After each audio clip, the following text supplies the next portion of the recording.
बघा, वर्तुळाकार गती किंवा अभिकेंद्री बल हे 2 पॉइंट आता लक्षात घ्यायचे. ते कशा प्रकारचे आहेत तर पुस्तकामध्ये 1.2 ही एक आकृती दाखवलेली आहे. पुस्तकामध्ये 1.2 या आकृतीमध्ये जर तुम्ही थोडं काळजीपूर्वक बघितलं तर अ आणि आ म्हणजे 2 आकृत्या आहेत. ती आकृती कशी आहे की एका मुलीने एका हातामध्ये एक दोरी आणि त्या दोरीला काय केलं आहे, एक दगड बांधलेला आहे आणि तो दगड काय केला असा हातामध्ये धरून गोल गोल गोल गोल फिरवलेला आहे. हातामध्ये धरून दगड. मग हा जर दगड हातामध्ये धरून फिरवला तर तो दगड काय होईल, तो फिरतो गोल, पण कशाच्या बलावर फिरतो तो, हातामध्ये धरलेल्या जी काही दोरी आहे त्या दोरीचं आणि त्या दगडाचं,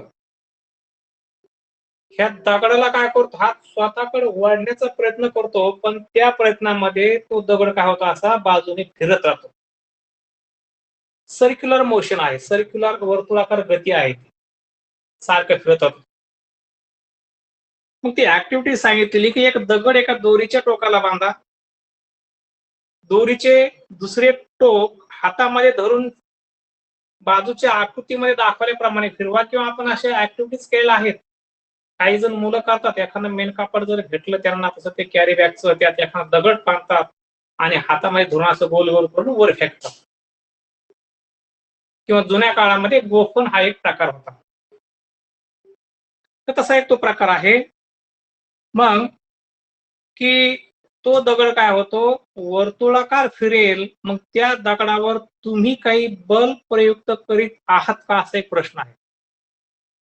तिथं आपलं उत्तर येईल होय. आपण त्या दगडावर सुद्धा बल प्रयुक्त करत आहोत. असं फिरत आहोत म्हणजे आपण काय करतो, हाताने त्या दगडाला स्वतःकडे वळण्याचा प्रयत्न करतो आपण, पण काय होत नाही त्याच्यामध्ये, तो दगड हा हाताकडे काय होत नाही, तो दगड हाताकडे काय होत नाही, वळला जात नाही. फक्त तो हाताभोवती फिरतो, डायरेक्ट हाताकडे येत नाही. पण एका प्रकारे आपण त्यावर काय केले असते, वर्तुळाकार गतीने फिरवण्यासाठी त्यावर बल आपण प्रयुक्त केलेलं असतं. मग त्याची दिशा कोणती आहे फिरत असताना, तर त्याला काही कोणत्याच प्रकारची दिशा राहणार नाही.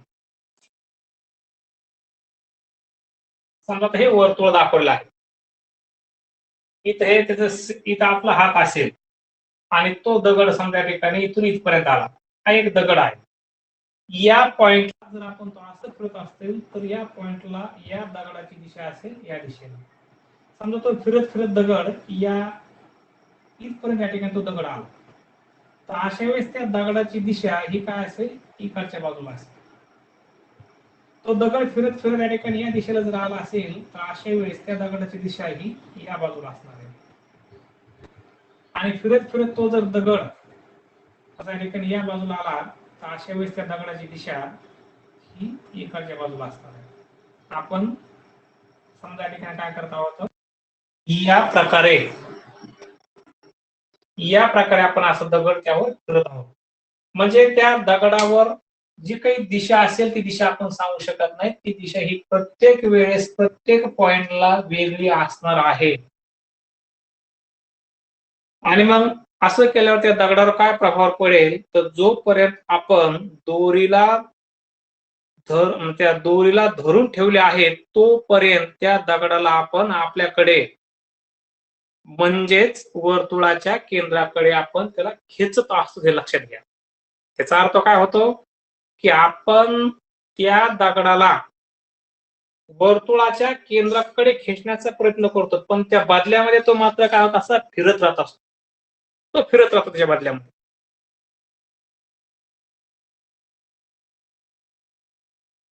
म्हणजेच या ठिकाणी दगडावर कक्षेच्या दिशेने बल प्रयुक्त करत आहोत.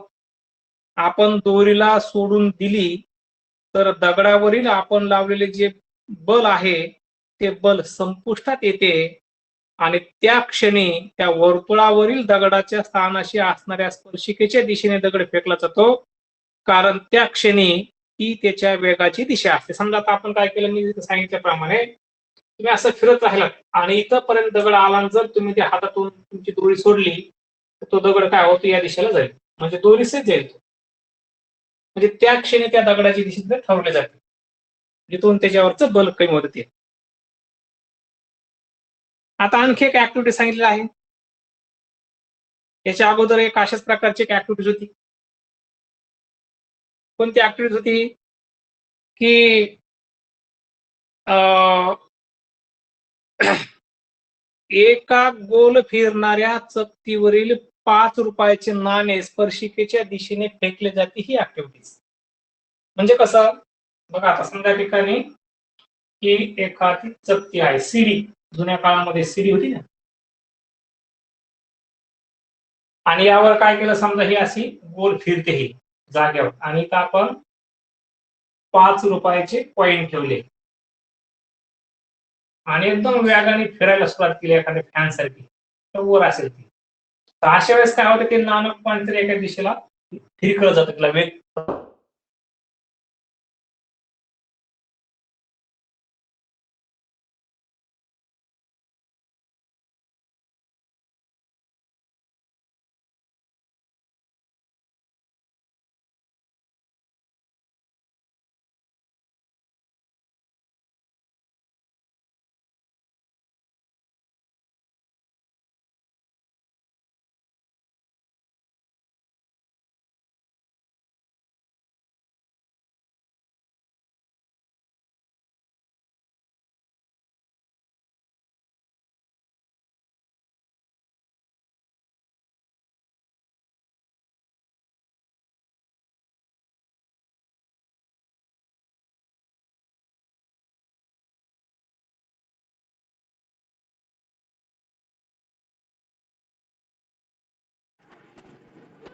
सर आवाज येत नाहीये.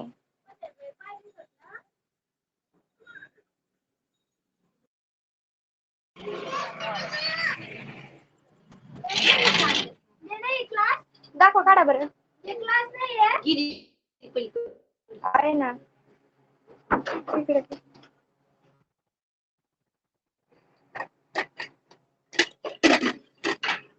चाकू कुठे?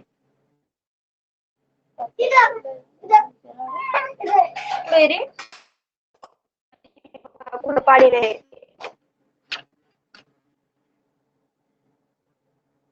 अहो अजून नाही झालं. थोडं ठेवा.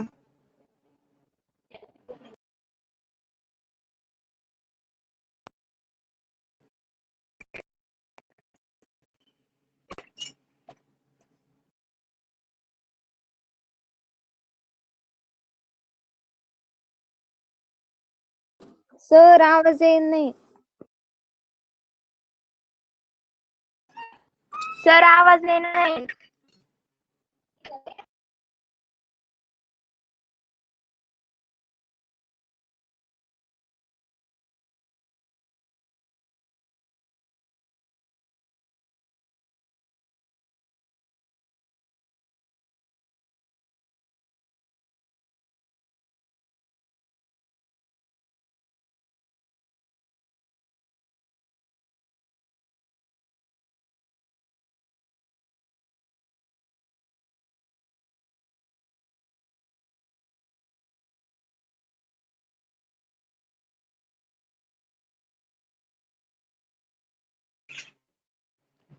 सर आवाज येणार नाही. आवाज येत नाही.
आता येईल बघा. आता झालं ना? हा झालं मी म्हटलं.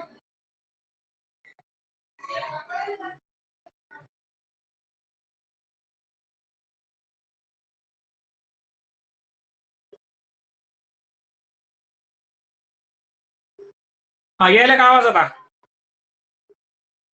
हो. हा ते रेंज प्रॉब्लेम झालता, मग आता कसं काय स्क्रीन गेली काय माहिती.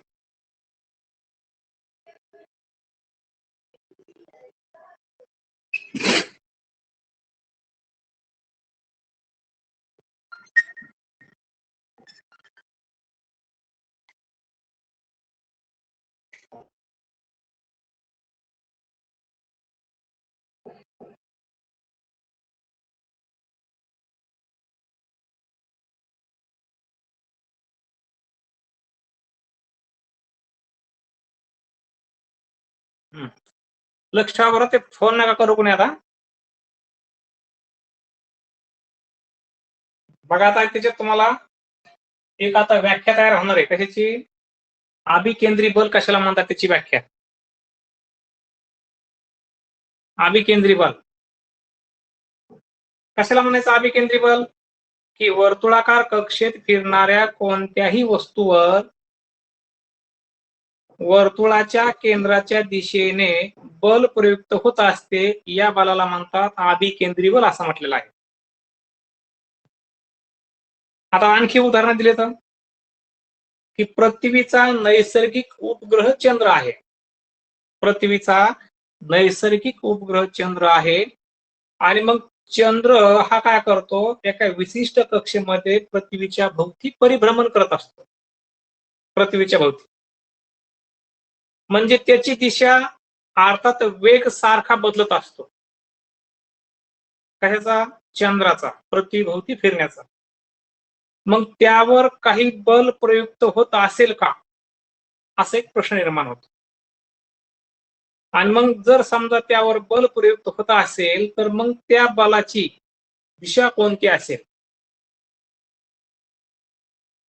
इथं समजा ठिकाणी आपण पृथ्वी म्हटलं, हा चंद्र म्हटला, तर चंद्र हा पृथ्वीच्या भोवती जर फिरत असेल तर या चंद्राची फिरण्याची दिशा ही नेमकी कोणती असेल आणि ते जे काही पृथ्वी याच्यावर काही बल प्रयुक्त करत असेल का. जसं आता इथं आपण बघितलं की हातामध्ये दोरी धरल्यानंतर आपला हात काय करतो, त्या दगडाला फिरत असतो आणि मग तो काही तिच्यावर या ठिकाणी बल प्रयुक्त करत असेल का, असा एक प्रश्न त्यावर या ठिकाणी विचारलेला आहे. तर तोच या ठिकाणी प्रश्न आता चंद्राच्या बाबतीमध्ये आणि पृथ्वीच्या बाबतीत विचारलेला आहे. मग त्यावर काही बल सतत प्रयुक्त होत असेल काय आणि या बलाची दिशा कोणती असेल, आणि जर असे बल नसते तर चंद्राची गती कशी राहिली असते, अनेक प्रश्न तयार होतात. आता साहजिकच आहे बघा, जसं आपण हातामध्ये दोरी धरून दगड बांधल्यावर फिरतो तसं आपली पृथ्वी काय करते, चंद्राला स्वतःच्या भोवती फिरत असते. फक्त दोघांच्या मध्ये दोरी नसते, लक्षात घ्या. सौर मालेमध्ये सुद्धा काही इतर ग्रह आहेत. सौर मालेमध्ये सुद्धा काही इतर ग्रह आहेत. कोण एकाने वास्तव परीक्षण करायला फोन करू. तर आपल्या सौर मालेतील इतर ग्रह सूर्याभोवती असेच भ्रमण करतात का, असाही प्रश्न त्यावर निर्माण होतो. आणि त्यावरही असे बल प्रयुक्त होत असते का, आणि त्याची दिशा कोणती असेल, आणि या सर्व जे काही प्रश्न आहेत त्या सर्व प्रश्नांची उत्तर असतं अभिकेंद्रित बल आहे. अभिकेंद्रित बल त्याला कारणीभूत असतं की चंद्राला पृथ्वीच्या भोवती त्याच्या कक्षेत फिरत ठेवण्यासाठी त्यावर बल प्रयुक्त होणं आवश्यक असते, आणि तसेच हे बल पृथ्वीच प्रयुक्त करत असते आणि चंद्रास स्वतःकडे आकर्षित करत असते. आकर्षित करणं म्हणजे पृथ्वी सुद्धा काय करत असते, चंद्रावर बल प्रयुक्त करते, आणि म्हणून काय होतं, चंद्र हा पृथ्वीच्या भोवती भ्रमण करीत असतो. परिभ्रमण त्याला म्हटलेलं आहे. आणि मग जसं समजा पृथ्वी चंद्राला स्वतःच्या भोवती परिभ्रमण करायला होते, तसंच सूर्य सुद्धा इतर ग्रहांना स्वतःभोवती परिभ्रमण करायला लावत असतो आणि त्यांच्या पाठीमागे कोण कारणीभूत असेल? ते आहे सेंट्रिपिटल फोर्स.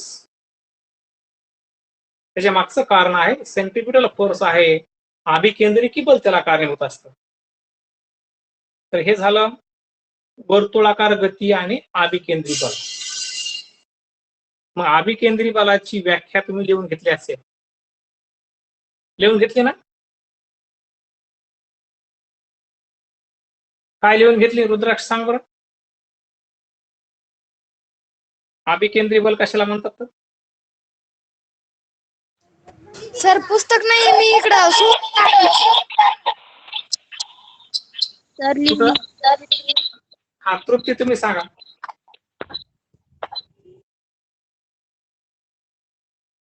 वर्तुळाकार कक्षेत फिरणाऱ्या कोणत्याही वस्तूवर वर्तुळाच्या केंद्राच्या दिशेने बल प्रयुक्त होत असते. या बलास अभिकेंद्री बल असे म्हणतात. वर्तुळाकार कक्षेत फिरणाऱ्या कोणत्याही वस्तूवर वर्तुळाच्या केंद्राच्या दिशेने बल प्रयुक्त होत असते, या बलाला म्हणायचं अभिकेंद्री बल असं म्हटलेलं आहे. राहील लक्षात? आता थांबा एकच मिनिटात एक फोन सारखं यायला लागला, परीक्षण केलं.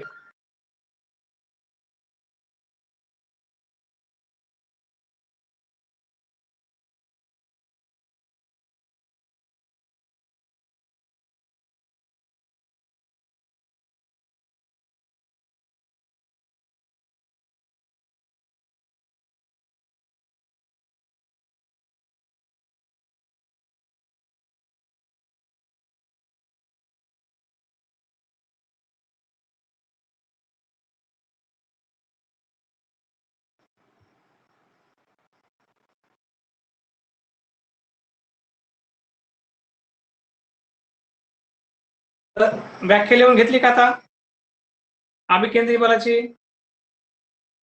आता बघा नंतर आहेत केपलरचे नियम. केपलर हे जे आहेत का, केपलर सुद्धा एक सायंटिस्ट आहेत बघा. या शास्त्रज्ञाचा जर थोडक्यात परिचय जर बघितला केपलरचा, तर तुम्हाला सुद्धा थोडस लक्षात येईल की योहानस केपलर हे एक जर्मन खगोलशास्त्रज्ञ आणि गणित तज्ञ होते आणि सन 1600 मध्ये ते प्राग मधील टायको ब्राहे या प्रसिद्ध खगोलशास्त्रज्ञाचे मदतनीस म्हणून त्यांनी कार्य केलं आहे. 1600 मध्ये 1601 मध्ये टायको ब्राहे हे जे काही खगोलशास्त्रज्ञ होते यांचं आकस्मिक मृत्यू झाला, म्हणजे त्यांचं निधन झालं आणि नंतर मग त्यांची जागा घेतली होती केपलरने. कारण केपलर यांना काय केलं होतं, त्यांचा उत्तराधिकारी म्हणजे शाही गणितज्ञ म्हणून नंतर नियुक्त केलं. आणि मग ब्राहे यांनी जे काही ग्रहांच्या स्थानांचे निरीक्षण करून जे काही त्यांनी नियम मांडले होते ते कंटिन्यू केले केपलरने. आणि मग केपलर यांनी काय केलं, या ग्रहाच्या गतीचे नियम नंतर शोधून काढले आणि त्याने या खगोलशास्त्रावर, खगोलशास्त्र म्हणजे कोणतंही चंद्र सूर्य तारे ग्रह यावरचं शास्त्र, तर त्या खगोलशास्त्रावर त्यांनी विविध प्रकारची पुस्तकं लिहिली होती आणि त्यांचं कार्य पुढे न्यूटन यांना गुरुत्वाकर्षणाच्या नियमाच्या शोधामध्ये उपयोगी सुद्धा पडलेलं आहे. ते केपलर आहेत. मग यांनी कोणत्या प्रकारचे 3 नियम मांडले, तर त्याला नाव दिलं आहे केपलरचे नियम असं म्हटलेलं आहे. मग आता प्राचीन ह्या केपलरच्या नियमाची माहिती नंतर केपलर्स लॉस त्याला म्हटलेलं आहे.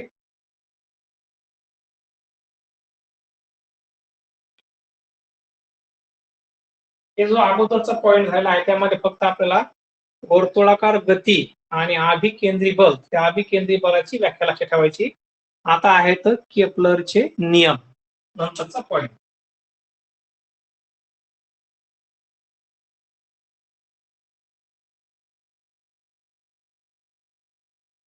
केपलरचे नियम ज्याला ठिकाणी म्हटलेलं आहे केपलर्स लॉ.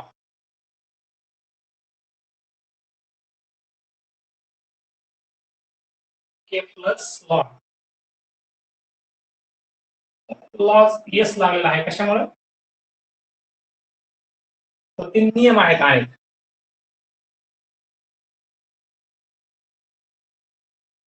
प्राचीन काळापासून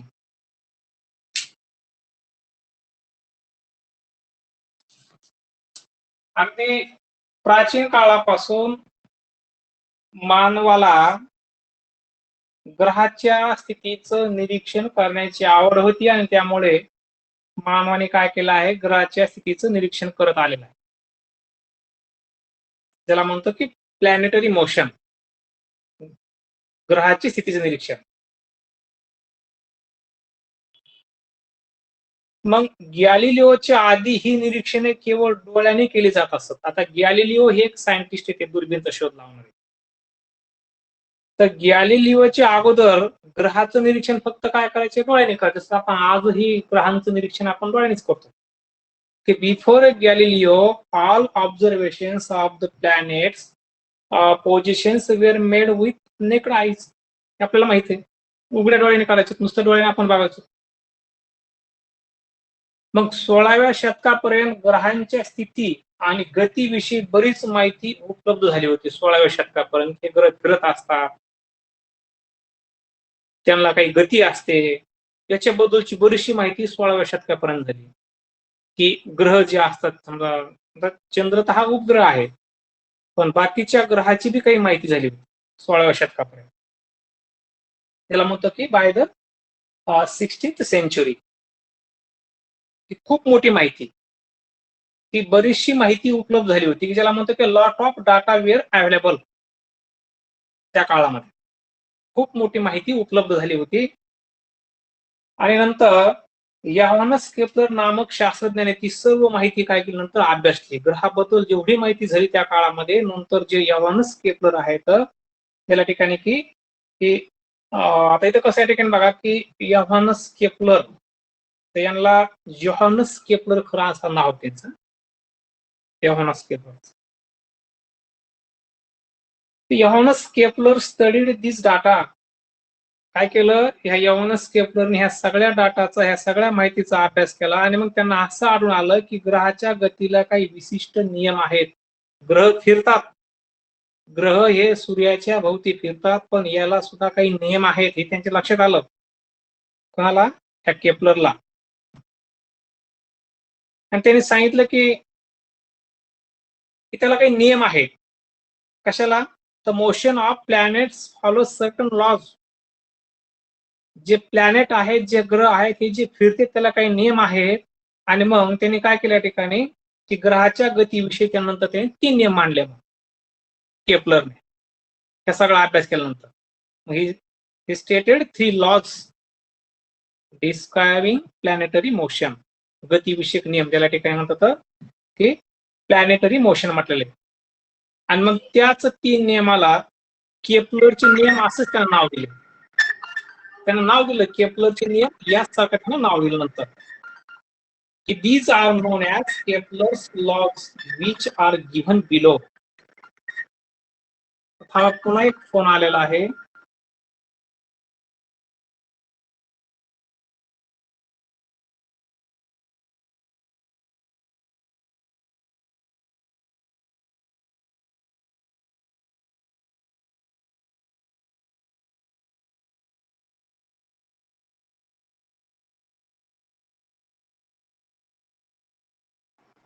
मग आता हे आहेत केपलरचे नियम. एक माहिती बघितली की केपलरने कशा प्रकारचा त्यावर थोडा अभ्यास केला होता आणि कशी माहिती या ठिकाणी दिली होती. बघा आता मग फर्स्ट त्या ठिकाणी आहे की केपलर्स फर्स्ट लॉ, ज्याला म्हणतो आपण केपलरचा पहिला नियम. तो बघायचा आपल्याला. Kepler's first law number 1.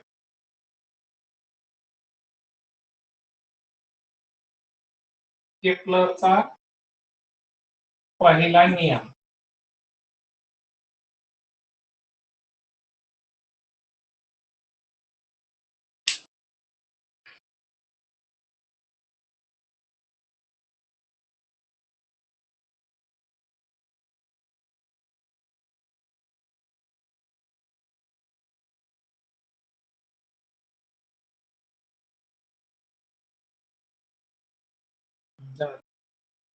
केपलरचा पहिला नियम, त्याला म्हणतात केपलर्स फर्स्ट लॉ. आता काय सांगितले पहिल्या नियमामध्ये केपलरने की ग्रहाची कक्षा ही लंबवर्तुळाकार असून सूर्य त्या कक्षेच्या एका नाभीवर असतो. हा पहिला नियम आहे की ग्रहाची कक्षा ही लंबवर्तुळाकार असून सूर्य त्या कक्षेच्या एका नाभीवर असतो. हा आहे Kepler's first law. The orbit of a planet is in a ellipse with the sun at one of the. अशा प्रकारे तो पहिला नियम आहे, तर नाभी म्हटलेला आहे. मग तो पहिला नियम आहे. तर हा झाला केपलरचा नियम. त्यासाठी एक आकृती दाखवली पुस्तकामध्ये. सूर्य दाखवलाय सेंटरला, पुस्तकात आकृती आहे आणि सूर्याच्या भोवती परिभ्रमणाची लंबवर्तुळाकार कक्षा दाखवला आहे.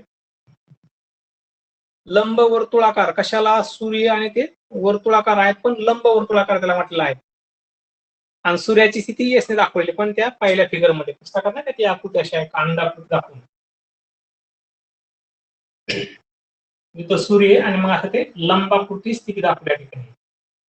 अशा प्रकारची जी काही स्थिती आहे त्याला लंबाकृती असं म्हटलं आहे. आणि मग ते 1, 2, 3 असे जे काही टप्पे दाखवले ते ग्रह आहेत, त्याची ती स्थिती दाखवली. हा केपलरचा पहिला नियम होता. नंतर केपलरचा दुसरा नियम सांगितला लगेच की ग्रहाला सूर्याशी जोडणारी सरळ रेषा ही समान कालावधीत समान क्षेत्रफळ व्यापन करते किंवा व्यापत असते. दुसरा नियम सांगितला केपलरने लगेच नंतर त्याच बाबतीमध्ये. असे एकूण त्यांचे 3 नियम आहेत. पहिला नियम की ग्रहाला सूर्याशी जोडणारी सरळ रेषा ही समान कालावधीमध्ये समान क्षेत्रफळ व्यापन करते, हा दुसरा नियम झाला. आणि पहिल्या नियमात काय सांगितलं होतं की ग्रहाची कक्षा ही कशी असते? लंबवर्तुळाकार असून सूर्य त्या कक्षेच्या एका नाभीवर असतो. आणि दुसरा सांगितला काय नियम की ग्रहाला सूर्याशी जोडणारी सरळ रेषा ही समान कालावधीत समान क्षेत्रफळ व्यापन करते. हा झाला दुसरा नियम की line joining the planet and the sun sweeps equal areas in equal intervals of time. That is the second law of Kepler's second law. अशा प्रकारे हे केपलरचा सेकंड लॉ आहे. तर आणि तोही लॉ या ठिकाणी तिसऱ्या ठिकाणी केपलरचा नियम सांगितलेला आहे की सूर्याची परिक्रमा करणाऱ्या ग्रहाच्या आवर्तन कालाचा वर्ग हा ग्रहाच्या सूर्यापासूनच्या सरासरी अंतराच्या घनाला समानुपाती असतो. तर तो एक या ठिकाणी सांगितले की सूर्याची परिक्रमा करणाऱ्या ग्रहाचा आवर्तन कालाचा वर्ग. आता सूर्याला परिभ्रमण करणारे जे ग्रह असतात तो जी त्यांचा कालावधी असतो सूर्याला ग्रहण करण्याचा, म्हणजे सूर्याला एक परिक्रमा करण्याचा, फिरण्याचा, त्याचा वर्ग हा ग्रहाच्या सूर्यापासून जे अंतर असतं त्याचं जे घन असतं त्या घनाईत का असतं असं त्यांनी सांगितलं. थोडा किचकट नियम सांगितलं त्याच्यामध्ये की सूर्याची परिक्रमा करणाऱ्या ग्रहाचा आवर्तन कालाचा वर्ग. एखादा समजा आपण पृथ्वी सूर्याच्या भोवती फिरत असते, त्याला लागणारा कालावधी, त्या कालावधीचा वर्ग आणि सूर्य आणि पृथ्वी यांच्यामधलं जे अंतर आहे त्या अंतराचा जो घन आहे त्या घना इतका असं एक नियम सांगितलं. त्याला म्हणतात केपलरचा तिसरा नियम.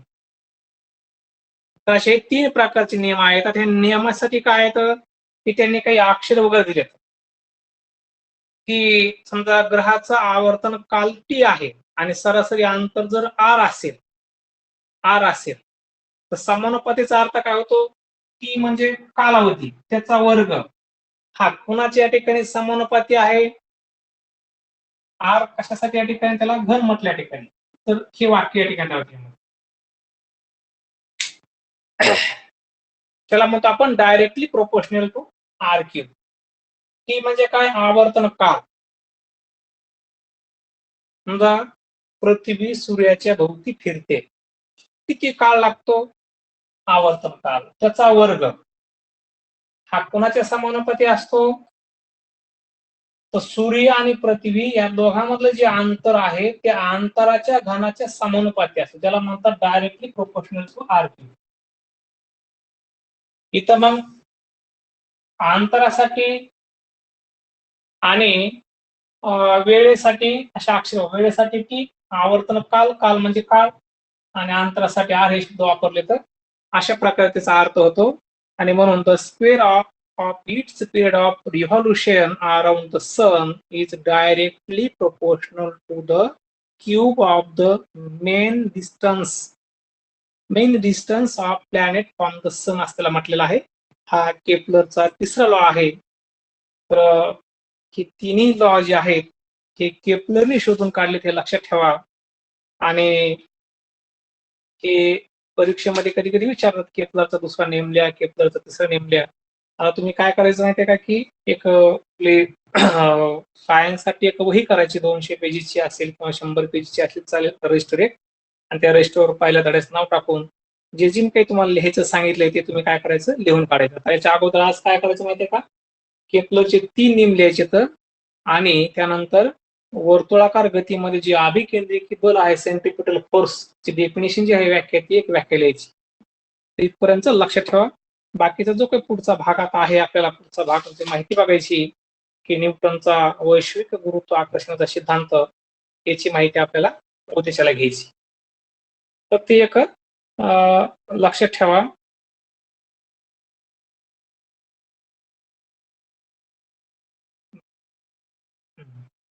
आता हे जे काय आहेत हे तास रेकॉर्ड केल्यानंतर ते डाउनलोड होतात, आणि मग आपलं जे शाळेचं चॅनल आहे प्रबोधनकार ठाकरे हायस्कूल असं जर नाव टाकलं तर ते आपलं चॅनल येतं, आणि त्या चॅनलवर तुम्हाला हा व्हिडिओ पुन्हा पाहायला मिळतो. त्या चॅनलवर आपल्याला काय करतात, ते व्हिडिओ तुम्हाला ऐकायला मिळतो. व्हॉट्सअपला बी मी टाकलं होतं काल ती युट्यूबची लिंक, पण डायरेक्ट व्हॉट्सअपला जर हा व्हिडिओ टाकला तर तुम्हाला डाउनलोड व्हायला खूप मोठा डाटा लागेल. मी काल ते टाकून बघितला तर 155 MB पर्यंत असतो, आणि मग जर गावाकडे आपल्या स्पीड नसेल त्या इंटरनेटला तर डाउनलोड व्हायला खूप वेळ लागेल, आणि त्यानंतर तुम्हाला तो ऐकण्यासाठी तुमची मोबाईलची मेमरी संपून जाईल. तर युट्यूबला तो ऐकत येतो, म्हणून युट्यूबची लिंक टाकलेली. हे बी लक्षात ठेवा. ज्यांना ज्यांना समजा हे शक्य होत नाही ऑनलाईन क्लास करणं, त्यांना ते आपल्याला करता येईल. आता बऱ्याच आता मला सध्या आपलं क्लास सुरू असताना खूप जणांचे फोन आले बघा की क्लास सुरू झाला का, तुम्ही लिंक टाकलेली आहे, त्यांना ते इनरोलच होता येत नाही, त्यांना कसं काय जॉईनच होता येईल, ते डाउनलोड कसं केलं काय त्यांनाच माहिती नाही. आता हे तुम्ही सुद्धा त्यांना थोडी मदत करा की आम्ही असंच केलं तर म्हणून सांगा. तसे आपले आता तिथं विद्यार्थी 13 जण आहेत. 13 जणांपैकी 4 विद्यार्थी होते बघा, 4 ते 5 विद्यार्थी असतात. आता आपल्याला त्याचं काही घेणं देणं नाही, आपलं सुरू राहील, आणि रेकॉर्डिंग असल्यामुळे पुन्हा काय अडचण येणार नाही. बाकीच्या मुलाला ते आहे, आमच्याकडे प्रूफ राहील की आम्ही शिकवलेलं आहे म्हणून, आणि हे एकदा झालेलं पुन्हा होणार नाही हे बी लक्षात घ्यायचं. हे एकदा घेतलं की पुन्हा नंतर होणार नाही, लक्षात घ्या हे. कारण पुन्हा ऐन वेळेस परीक्षामध्ये कसे रूल बदलतात काय ते सांगतात नाही. सिलेबस आपला खूप मोठा, मी सांगितलं अगोदर 10वीचा सिलेबस सायन्सचा खूप मोठा आहे. सायन्सचा सिलेबस हा खूप मोठा आहे. तर काय सांगितलं की आपल्या सायन्स मध्ये भाग 1 ला 10 धडे तर भाग 2 ला 10 धडे तर, आणि मग ह्या 10 धड्याची संपूर्ण माहिती जर घ्यायची असेल तर खूप मोठा कालावधी लागतो, ते बी लक्षात ठेवायचं.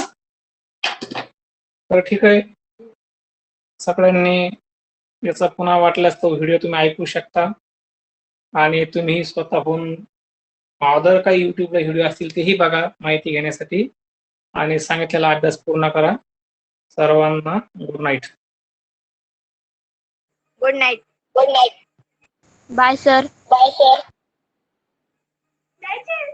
काय आले पोर तुमचे.